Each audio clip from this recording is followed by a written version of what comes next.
இப்போ அதிகமா பேசப்பட்டு கொண்டிருக்கும் பேர் வந்து எல் நினோ. இந்த எல் நினோனா என்ன? அதோட பாதிப்புகள் என்ன? அது சம்மந்தமா இந்த வீடியோல நம்ம பார்க்கலாம்.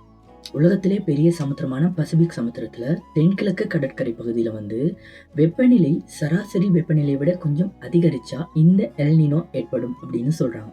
இந்த எல்னினோ அப்படின்ற பேர் ஸ்பானிஷ் மொழியிலிருந்து வந்த பெயர்னு சொல்றாங்க. அதாவது இதோட இங்கிலீஷ் மீனிங் என்னன்னா த சில்ட்ரன் பாய் அப்படின்னு சொல்லுவாங்க.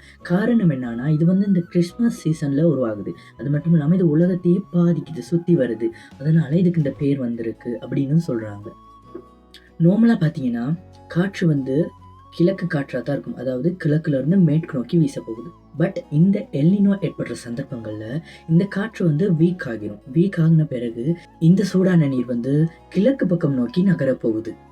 இந்த எல்னினோவால ஏற்படுற பாதிப்புகள் என்னன்னு பார்த்தீங்கன்னா, இந்த எல்னினோவால உலகத்துல எல்லா இடத்துலயும் வெப்பநிலை அதிகரிக்க போகுது. அப்படி அதிகரிக்கிறதுனால, ஒரு டைம் அதிகமா வறட்சி ஏற்படலாம். இன்னொரு டைம் அதிகமா வெள்ளப்பெருக்கு, மழை வீழ்ச்சி ஏற்படலாம். ஸோ 2மே நமக்கு கெடுதியான விளைவுகள தான் தரப்போகுது. இந்த எல்னினோ பார்த்தீங்கன்னா, 2 தொடக்கம் 7 வருடங்களுக்கு ஒரு முறை தான் நடைபெறப் போகுது அப்படின்னு சொல்றாங்க. ஸோ இந்த 2026ல இது நடைபெறலாம் அப்படின்னு எதிர்வு கூறுறாங்க. அது மட்டும் இல்லாம இந்த எல்னினோவுக்கு எதிரான விளைவு லானினா அப்படின்ற ஒரு விளைவு இருக்கு.